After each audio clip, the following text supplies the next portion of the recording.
इस पावन मुंबई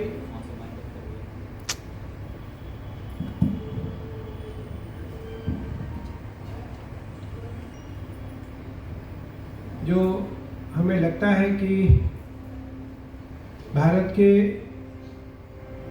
बहुत सारे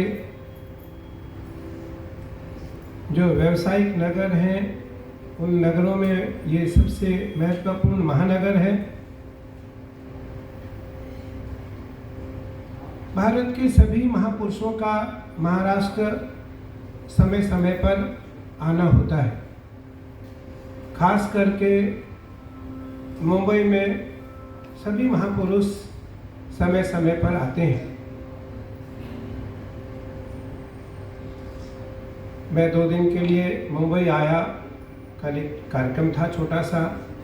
आज हमने मुंबई की जो 4 धर्मपीठ हैं, सिद्धिविनायक, भगवान गणपति बप्पा, महालक्ष्मी, मुंबा देवी और बाबुलनाथ, हमने प्रातःकाल पूजन के पश्चात हमने चारों धर्म स्थलों का दर्शन किया, पूजन किया, अभिषेक किया।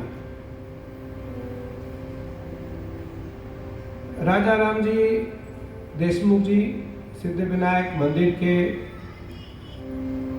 प्रमुख ट्रस्टी रहे। आज गणपति बप्पा की सेवा में आप हैं। सरल है, सहज है और सबके प्रति अपार स्नेह और श्रद्धा रखते हैं, मेरे लिए विशेष करके।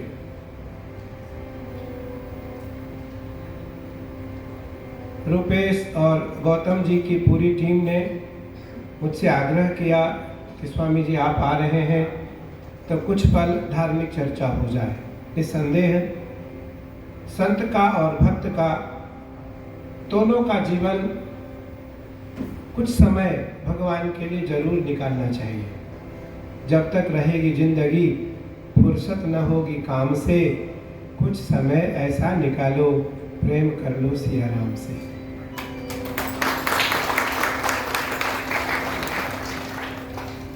श्रीमद् भगवद गीता में भगवान बार बार कहते हैं योगः कर्मसु कौशलम, योगः कर्मसु कौशलम। कुशलता पूर्वक योग करने वाला व्यक्ति सिद्धि को प्राप्त करता है। कुशलता पूर्वक मंत्र का जप करने वाला व्यक्ति ईश्वर का तारतम्य प्राप्त करता है। क्योंकि मेरा मूलाधार स्वाधिष्ठान, राजा राम जी ने कहा मैं तो भारत का हो सकता है भारत के सबसे बड़े पद पे हूँ, लेकिन भारत का सबसे छोटा सा सन्यासी हूँ। बहुत छोटी उम्र है, अभी बहुत थोड़ी उम्र है। और साधना काल में अभी प्रथमा का छात्र हूँ। साधना काल में अभी प्रथमा का छात्र हूँ। अभी हमने प्रवेश लिया है, अभी हमने प्रवेश लिया है।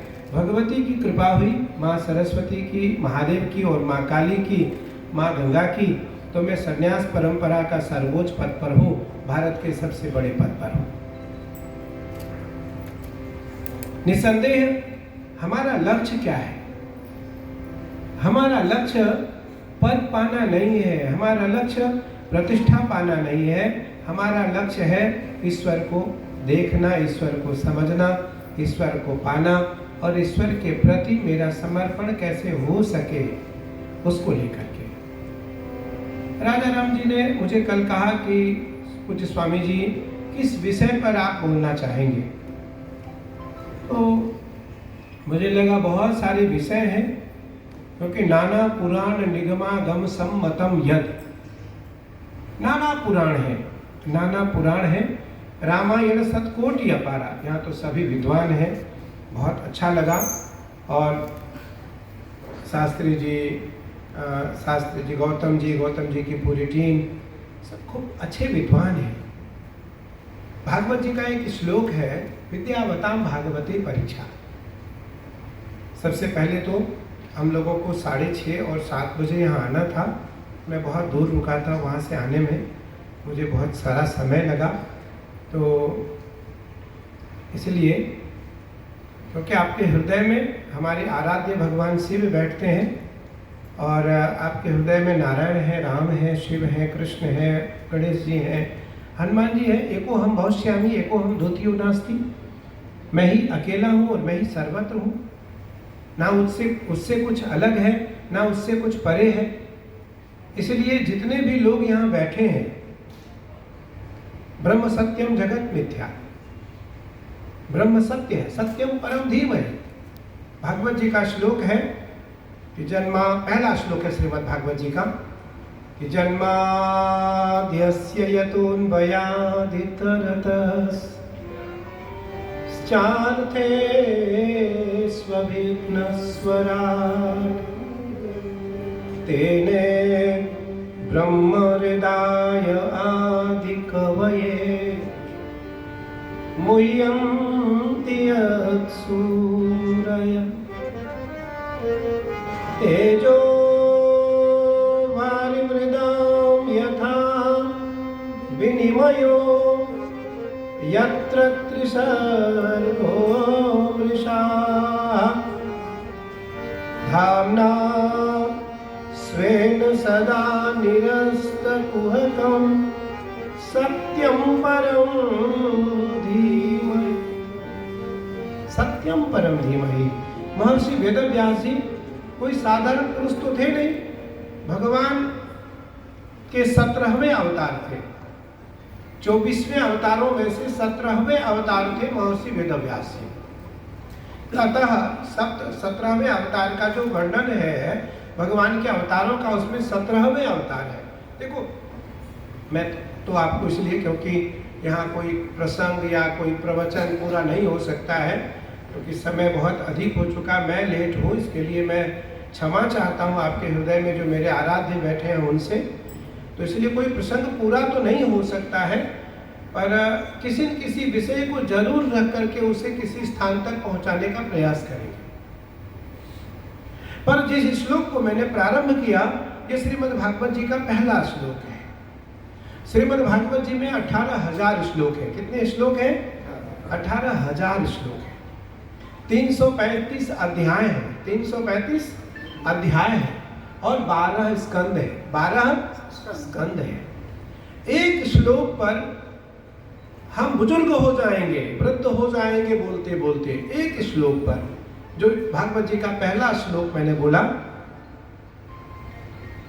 तो उस श्लोक का तात्पर्य यहाँ आता है कि जन्माद्यस्य यतोऽन्वयादितरतश्चार्थे स्वभिघ्नस्वराट् तेने ब्रह्म हृदय आदि कवये मुह्यन्ति यत्सूरयः तेजो वारिमृदां यथा विनिमयो यत्र त्रिसर्गो मृषाः धाम्ना स्वेन सदा निरस्तकुहकं सत्यम परम धीमहि।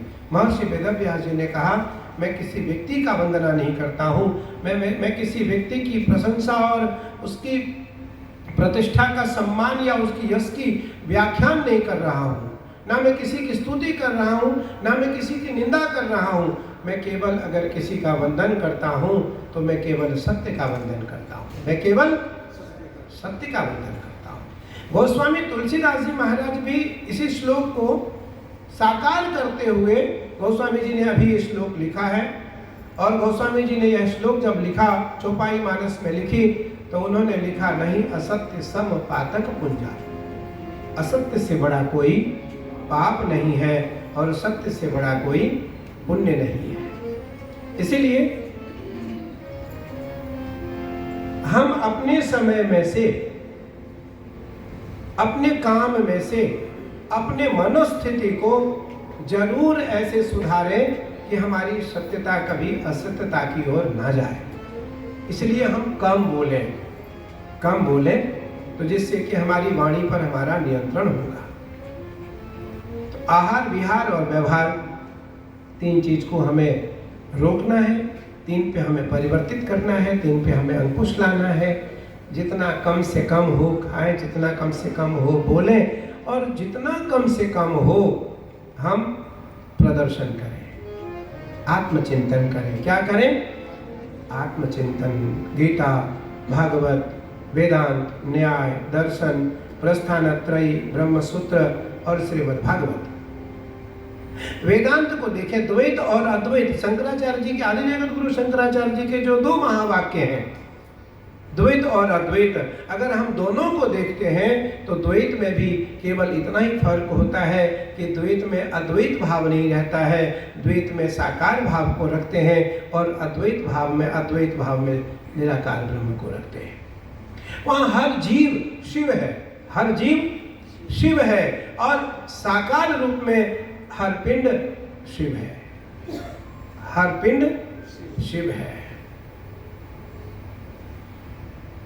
तो सत्यम परम धीमहि, सत्यम परम धीमहि। आइए हम किसी प्रसंग को थोड़े आगे लेकर चलें थोड़ी देर के लिए। उससे पूर्व हम अपने तन, मन और वाणी को पवित्र करें।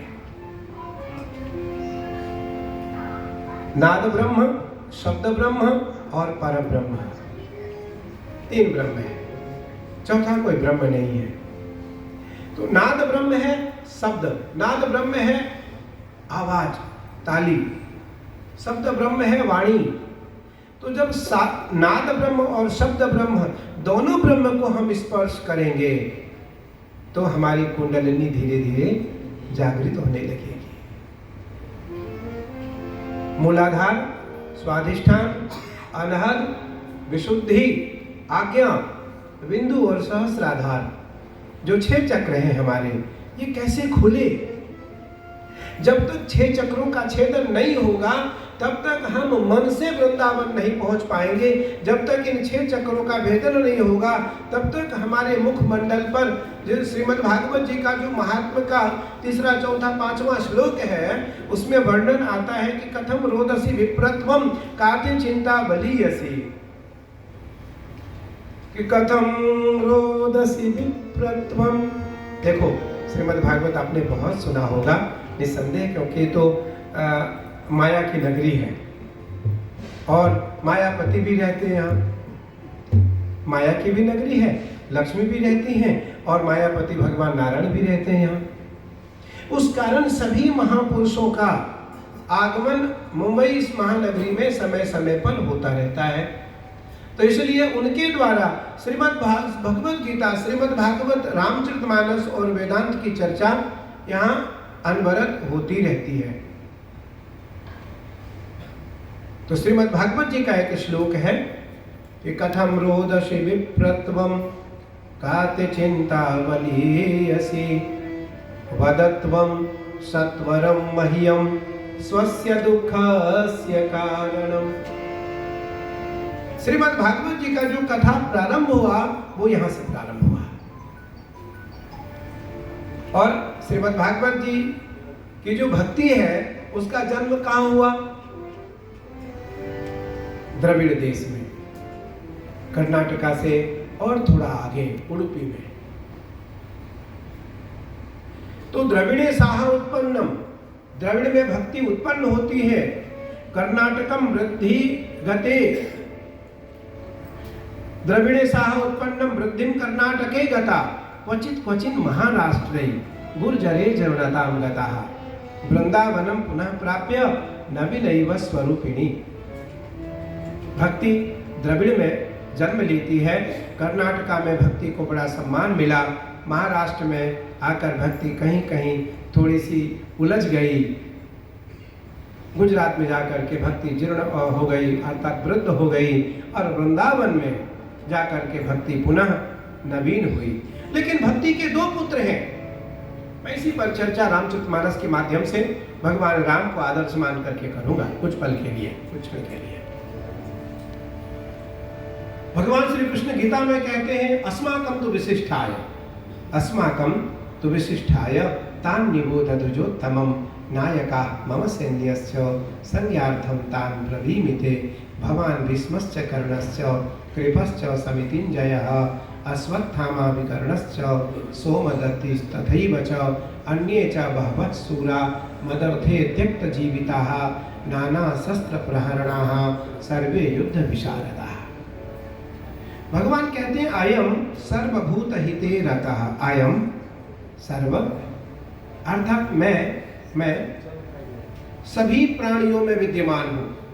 कोई प्राणी ऐसा नहीं है जिसमें मैं नहीं हूँ। भागवत जी भी यही कहते हैं, भागवत जी का भी यही प्रमाण है। मैं इसलिए आपको श्रीमद् भागवत जी और गीता जी का प्रमाण इसलिए दे रहा हूं क्योंकि गीता और भागवत हमारे जीवन के दो पहलू हैं। श्रीमद् भागवत जी से मरने की कला सीखी जाती है, व्यक्ति को कैसे मरना चाहिए, मरते समय हमारा जीवन कैसे रहना चाहिए, वह कला श्रीमद् भागवत जी से सीखी जाती है। और जो जीवन हमारा शेष है वो जीने की कला कैसे सीखनी चाहिए, वो श्रीमद् भगवत गीता से सीखनी चाहिए।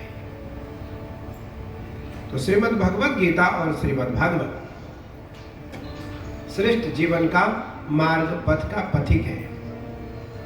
और बड़े बड़े सन्यासी साधु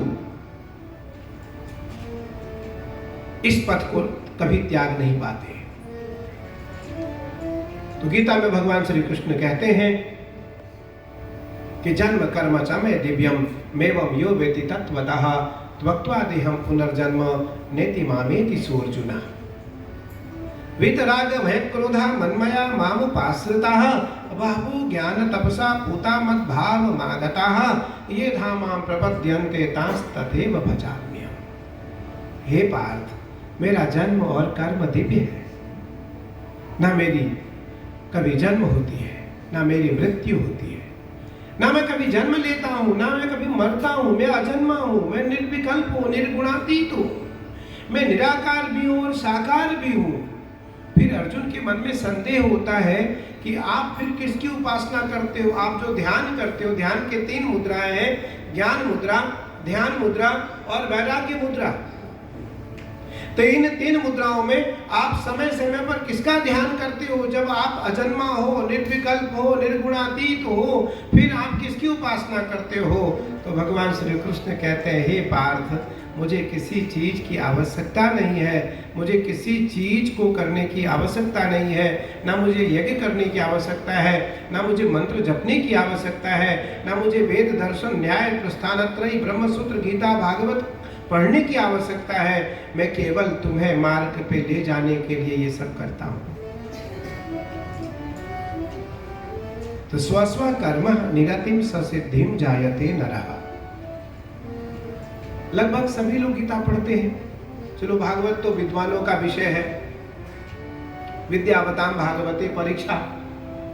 देश के जितने भी विद्वान हैं सबकी परीक्षा श्रीमद् भागवत जी में होती है, सबकी परीक्षा श्रीमद् भागवत जी में होती है। संपूर्ण विद्यावताम भागवते परीक्षा। लेकिन गीता तो विद्वानों की परीक्षा का विषय नहीं है, गीता भक्ति का विषय है, क्योंकि गीता रोने से शुरू हुआ और हंसने पे जाके समाप्त हुआ। विषाद योग से मोक्ष संन्यास योग की ओर गीता लेकर जाता है। तो भगवान श्री कृष्ण गीता में कहते हैं, स्वस्व कर्म निरतिम ससिद्धिम जायते नरः। सभी लोग गीता को पढ़ते हैं। दुनिया में लगभग सारी भाषाओं में गीता का अनुवाद हुआ है और गीता का एक छोटा सा शब्द है, अगर उसको आप रटते हैं तो गीता गीता गीता गीता गीता गीता गीता गीता गीता गीता गीता गीता त्यागी बनता है। क्या बनता है? त्याग बनता है। गीता को पढ़ने वाला, गीता का मंथन करने वाला, गीता का अनुसरण करने वाला, गीता का अनुशीलन करने वाला अंतःकरण से त्यागी हो जाता है।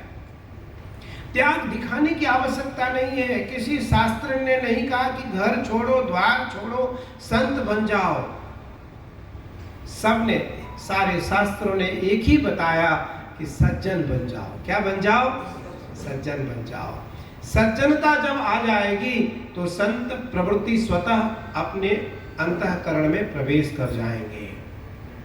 श्रीमद् भागवत जी ने भी यही कहा, श्रीमद् भागवताख्योयम प्रत्यक्ष कृष्ण एव हि। श्रीमद् भागवताख्योयम प्रत्यक्ष कृष्ण एव हि। स्वीकृतोऽसि मया नाथ मुक्त्यर्थम भवसागरे। श्रीमद् भागवत जी को स्वीकार करके तो देखो,